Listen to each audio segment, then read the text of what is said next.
ex-presidente Michel Temer é preso pela força-tarefa da Operação Lava Jato. Temer foi preso quando saía de casa, onde mora em São Paulo, e já está no Rio de Janeiro para cumprir prisão preventiva. Acusado de matar a mulher, a advogada Tatiane Spitzner, Luiz Felipe Manweiler, é ouvido pela segunda vez na Justiça do Paraná. Ministro Alexandre de Moraes designa equipe de delegados para inquérito que apura ameaças e fake news. Pedido de vista suspende julgamento de ações que questionam decisões da Justiça Trabalhista que bloquearam contas da Emater paraense e do metrô do DF. Não admito em si a legitimidade dos governos para o ajuizamento dessas ADPFs. No Dia Internacional da Síndrome de Down, iniciativas dos tribunais que colaboram para a inclusão. Adoro o ambiente que as pessoas que gostam de mim. As ações que auxiliam a aprimorar o sistema de justiça é o Prêmio Inovare na sua 16ª edição. Os avaliadores observam características como qualidade, eficiência, criatividade e potencial para que as iniciativas sejam reproduzidas em locais diferentes de onde surgiram.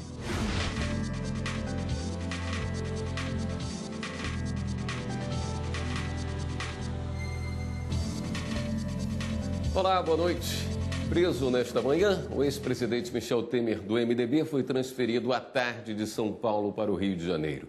Ele é investigado por liderar a organização criminosa que atuou em esquemas ilegais, segundo força-tarefa da Operação Lava Jato no Ministério Público Federal do Rio. Segundo o MPF, propinas a grupo de Temer somam R$ 1,8 bilhão. O ex-presidente Michel Temer foi preso por volta de 11 horas da manhã, na zona oeste de São Paulo. O pedido foi do Ministério Público Federal. Agentes da Polícia Federal cercaram o carro dele no meio do trânsito, pouco depois de ter saído de casa. Essas imagens mostram um agente da Polícia Federal assumindo a direção do carro. E no momento em que a porta é aberta, é possível ver o ex-presidente sentado no banco de trás. Temer foi levado para a sede da Polícia Federal no Rio de Janeiro, de onde saiu a ordem de prisão preventiva assinada pelo juiz da 7ª Vara Federal Criminal, Marcelo Bretas. A delação de José Antunes Sobrinho, dono da empresa Engevix, foi fundamental na prisão do ex-presidente. O empresário disse que pagou R$ 1 milhão em propina a uma empresa de fachada de Michel Temer e seu grupo político do partido MDB, em troca de contratos com a obra de construção da usina de Angra 3. O ex-ministro do governo Temer, Moreira Franco, também foi preso durante a operação, acusado de ter viabilizado as empreitadas criminosas. Ele foi encaminhado para a sede da Polícia Federal, no Rio de Janeiro. Segundo as investigações da Lava Jato, Michel Temer é chefe de uma organização criminosa que atua há 40 anos no Rio de Janeiro. Ele é investigado pelos crimes de corrupção, peculato e lavagem de dinheiro em razão de possíveis pagamentos ilícitos à empresa Engevix. Hoje também foi cumprido um mandado de busca e apreensão na casa da filha dele, Maristela Temer. A suspeita é que parte desse dinheiro tenha sido desviado para uma reforma na casa dela. Temer assumiu a presidência após o impeachment de Dilma Rousseff. Ele ocupou o cargo de agosto de 2016 até dezembro do ano passado. Ao todo, ele responde a 10 inquéritos na Justiça Federal do Rio de Janeiro, Justiça Federal de São Paulo, Justiça Federal de Brasília e Justiça Eleitoral de São Paulo. 5 desses inquéritos estavam no STF, por causa do foro privilegiado, enquanto ele era presidente da República. Temer é investigado ainda por crimes de corrupção passiva, esquema de favorecimento de empresas como a JBS, organização criminosa e suposto pagamento de vantagem indevida em 2014, no valor de R$10 milhões à empresa Odebrecht e a políticos do MDB. O TRF2 recebeu pedido de habeas corpus do ex-presidente Michel Temer. O recurso foi distribuído para um desembargador federal Ivadier por prevenção, já que se trata de caso conexo com a Operação Pripriatos, que é de relatoria do magistrado. Foi ouvido hoje pela Justiça em Guarapuava, no Paraná, o Luiz Felipe Manvailer, acusado de matar a própria mulher, a Tatiane Spitzner. O crime ocorreu em 22 de julho de 2018. Ele optou por não responder às perguntas, mas afirmou mais uma vez que não matou a mulher. Manvailer é acusado de matar Tatiane por asfixia mecânica por meio de esganadura e depois jogar o corpo dela da sacada do apartamento em que moravam. Ele responde por homicídio qualificado por motivo torpe, uso de meio cruel, impossibilidade de defesa da vítima e feminicídio, além de cárcere privado e fraude processual. Esta será a segunda vez que o réu falou sobre a morte da esposa. Luiz Felipe está preso há 8 meses na penitenciária industrial de Guarapuava. Ele foi detido horas depois que o corpo de Tatiane foi encontrado quando tentava fugir para o Paraguai. Câmeras de segurança do prédio onde moravam registraram os minutos que antecederam a morte da advogada. Manvailer nega o crime e afirma que a esposa se jogou da sacada do apartamento. O ministro do STF, Alexandre de Moraes, assinou o despacho designando os delegados que vão cuidar do inquérito que apura ameaças e fake news à Suprema Corte. A portaria instaurando o inquérito foi publicada na semana passada pelo presidente, o ministro Dias Toffoli. A investigação corre em segredo de justiça e apura fake news, notícias falsas, ameaças e calúnias que atingem a honra e a segurança do STF e dos ministros. Para cuidar do caso, o relator do inquérito, o ministro Alexandre de Moraes, designou 2 delegados. Um da Polícia Federal, Alberto Ferreira Neto, chefe da delegacia especializada em repressão a crimes fazendários, e o delegado da Polícia Civil de São Paulo, Maurício Martins da Silva, da Divisão de Inteligência. A servidora Cristina Currara também foi designada para secretariar os trabalhos. No despacho, o relator do inquérito, o ministro Alexandre de Moraes, relembra a declaração do decano da Corte, ministro Celso de Mello. No dia da instauração, ele disse que o abuso da liberdade de expressão configura perversão moral e jurídica e que não há virtude nem honra no comportamento de quem degrada a prática de liberdade de expressão. A polícia cumpriu hoje mandados de busca e apreensão. As informações oficiais não foram divulgadas.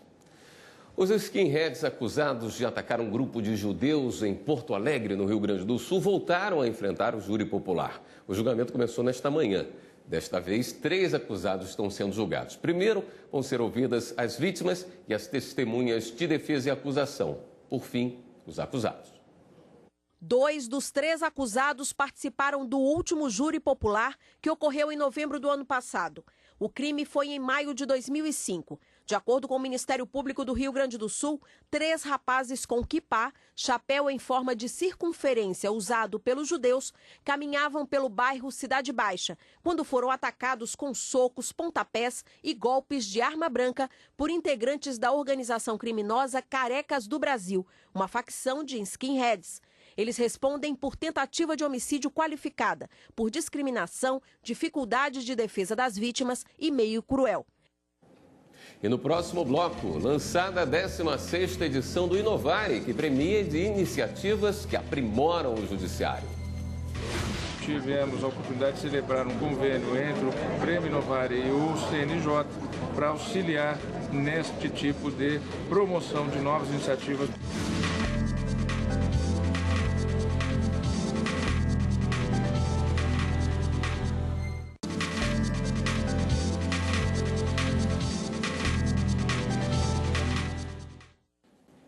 No plenário do Supremo hoje, um pedido de vista do ministro Alexandre de Moraes suspendeu o julgamento de ações dos governos do Pará e do Distrito Federal. Eles questionam decisões da Justiça Trabalhista que bloquearam as contas da Emater paraense e do metrô do Distrito Federal. Repórter Carla Lucena, ao vivo, tem as informações. Oi, Carla. Boa noite. Oi, William, boa noite para você, boa noite a todos. E olha só, essas 2 ações, elas estão sendo julgadas aqui pelo STF em conjunto. Inclusive, elas chegaram no mesmo mês, em junho do ano passado. O relator é o ministro Edson Fachin, que ainda em 2018 concedeu 2 liminares, suspendendo o bloqueio das contas do metrô do DF e também da Emater do Pará. As contas estavam bloqueadas por decisão da Justiça Trabalhista, porque essas empresas têm dívidas trabalhistas com empregados e a Justiça Justiça do Trabalho, então, entendeu que deveria bloquear para garantir o pagamento aos empregados. A grande discussão aqui no STF é se o pagamento dessas dívidas devem ser pelo regime dos precatórios, que é utilizado pela Fazenda Pública, ou do direito privado. Na sessão de hoje, tivemos apenas o voto do relator. Vamos ver. Na sessão desta quinta-feira, o ministro Edson Fachin, relator das duas ações, decidiu, no caso da Emater do Pará, manter suspenso o bloqueio das contas. Para ele, a empresa de assistência técnica e extensão rural presta serviço público e preenche os requisitos que a iguala às empresas públicas. Por isso, o pagamento de dívidas trabalhistas deve ser pelo regime dos precatórios, igual da Fazenda Pública. A escolha do público-alvo da política pública levada a efeito pelo Estado do Pará não permite que se possa supor a lucratividade como intuito dessa empresa. Já em relação ao metrô do DF, ele decidiu mudar a decisão de 2018.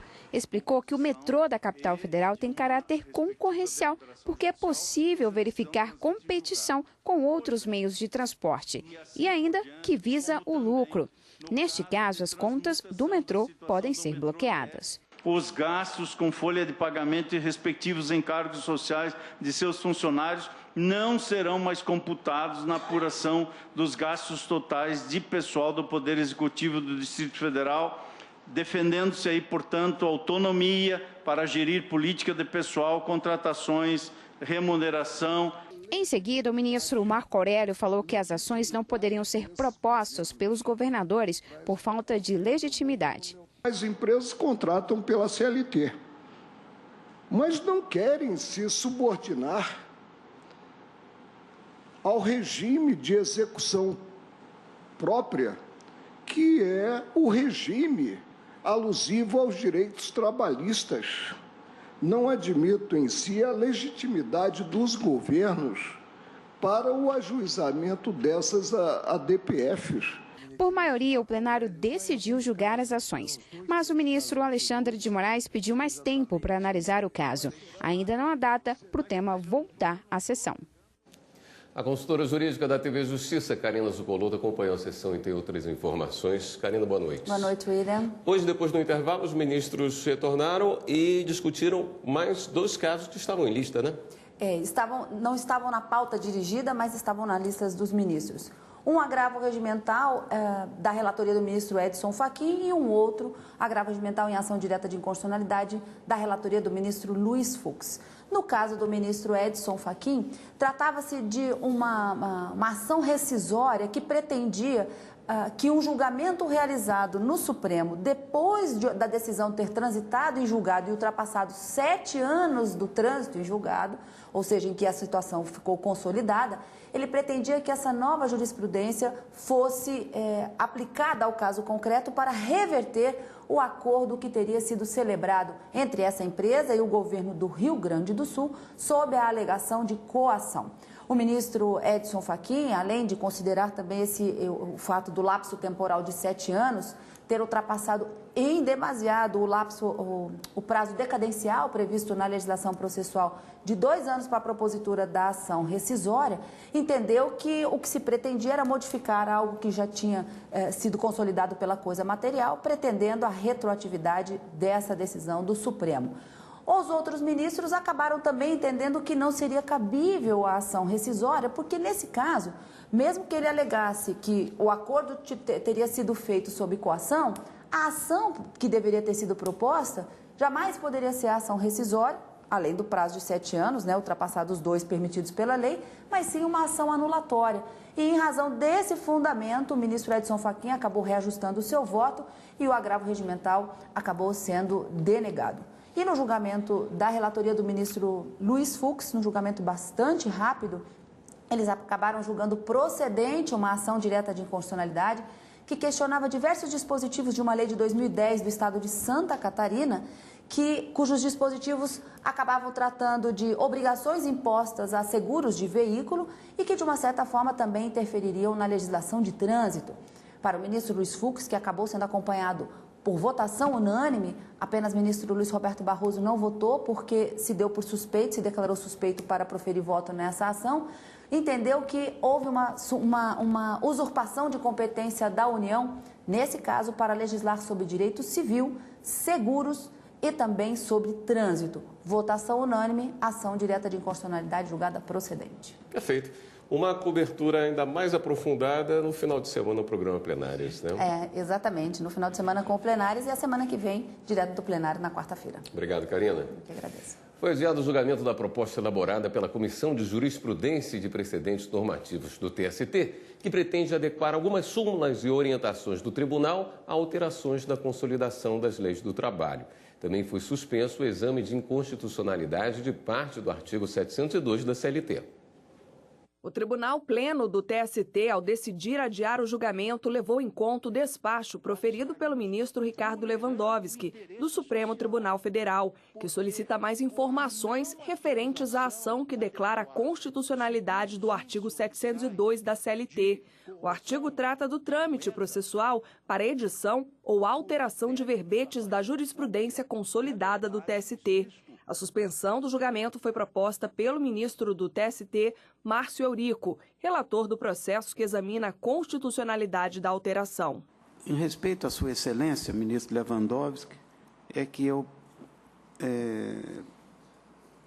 sugiro, senhor presidente, o adiamento do julgamento, até que Sua Excelência possa, em caráter liminar, sobre ele se manifestar. Se prosseguimos ou não no julgamento da matéria. A sugestão foi aceita pelo presidente do TST, ministro Brito Pereira, e pela maioria dos demais ministros. Em consequência, foi também suspenso o exame da proposta da Comissão de Jurisprudência e de Precedentes Normativos do TST, de cancelamento de algumas súmulas e orientações jurisprudenciais do tribunal, com o objetivo de adequar os instrumentos à nova legislação trabalhista. Esses temas ainda não têm data para voltar à pauta do TST.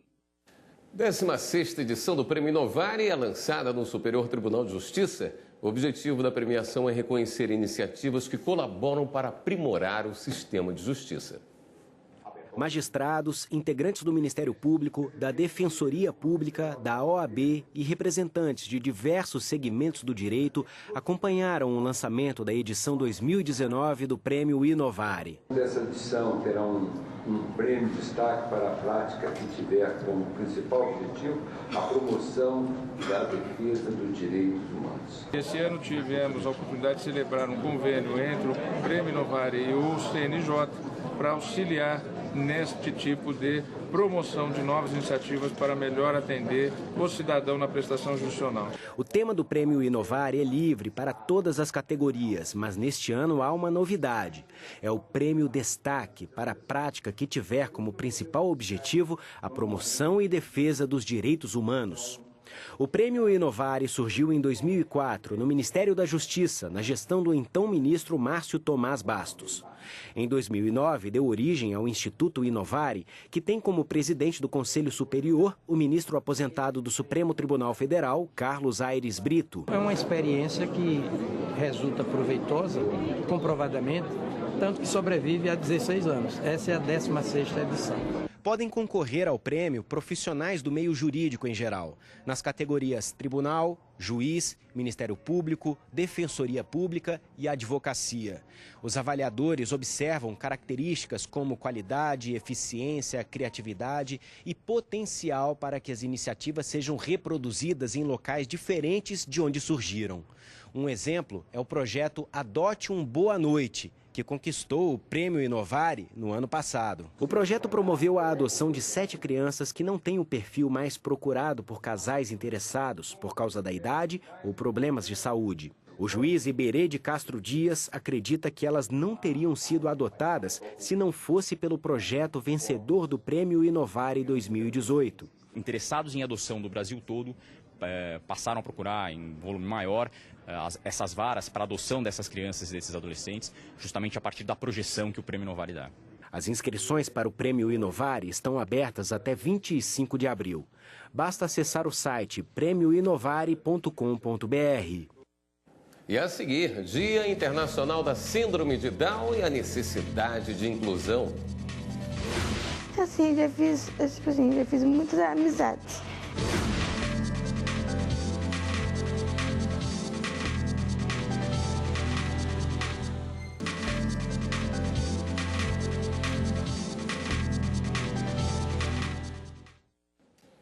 Hoje é o Dia Internacional da Síndrome de Down. No Brasil, segundo o IBGE, são cerca de 300 mil pessoas com síndrome de Down.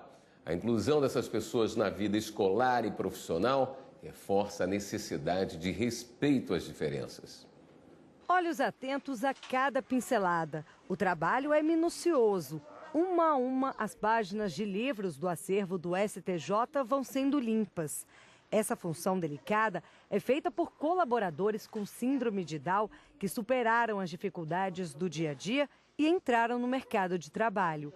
Mariana está no STJ há 8 anos. Já trabalhou na portaria e há 3 exerce a função de auxiliar de higienização com muito orgulho. Adoro o ambiente, que as pessoas que gostam de mim, a ajuda que as pessoas sempre me põem para frente, falam, você tem que fazer isso. Então eu tenho que prestar atenção e fazer o certo. Ao todo, 10 pessoas com síndrome de Down trabalham no STJ por meio de um convênio com a APAI e em parceria com a Comissão de Acessibilidade e Inclusão ligada à presidência. Aqui no tribunal, além da conservação de livros, eles também estão lotados na comunicação social e em gabinetes de ministros. Aqui na Coordenadoria de Rádio e TV, o Marcelo ajuda na organização do arquivo. E não é só isso. Ele também ajuda a imprimir textos e guardar os materiais utilizados na redação, como pilhas, canetas, grampeadores e fitas adesivas. Hoje ele agradece a oportunidade. Se eu fosse estar na rua, não ia fazer nada. Não ia pôr o custo da minha igreja. Aí eu prefiro 1000 vezes aqui no STJ. Além de ser, assim, desafiadora, é muito divertido, porque ele já chega animando, né? Todas as pessoas com síndrome de Down têm carteira assinada, direitos e deveres como qualquer trabalhador. Essa inclusão começou há 10 anos e o tribunal tem investido cada vez mais nesse público. A gente está prevendo períodos de reciclagem para eles, para que eles possam se aprimorar continuamente, como todos nós, servidores do tribunal. Paula não consegue segurar a emoção ao lembrar que, além de um emprego, conquistou amigos. Que meus amigos estão aqui do meu lado. Já fiz muitas amizades. E desde 2011, o Supremo Tribunal Federal, em parceria com a Associação de Pais e Amigos dos Excepcionais do Distrito Federal, promove a inclusão de jovens com deficiência no mercado de trabalho, inclusive pessoas com síndrome de Down. Eles trabalham na Secretaria de Documentação do STF. Atualmente, 5 pessoas com deficiência trabalham aqui no STF. Todas elas foram encaminhadas pela APAI do Distrito Federal e passaram por curso de capacitação pela Universidade de Brasília. Quem explica mais detalhes para a gente é Leila Barros, uma das fiscais do projeto. Como é que funciona esse projeto?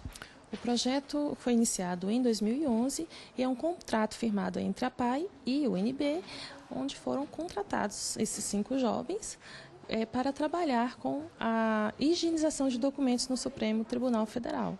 Então, são jovens que trabalham com todos os direitos previstos na CLT.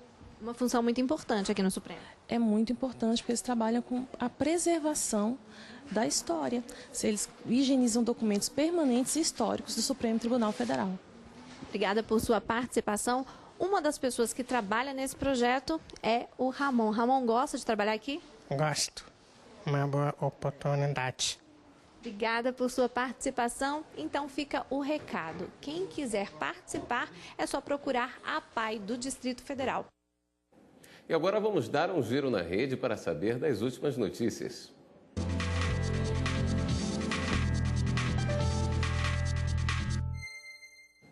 Vamos à redação do Jornal da Justiça falar com Berenice Leite, que tem as novidades para a gente. Berenice, boa noite.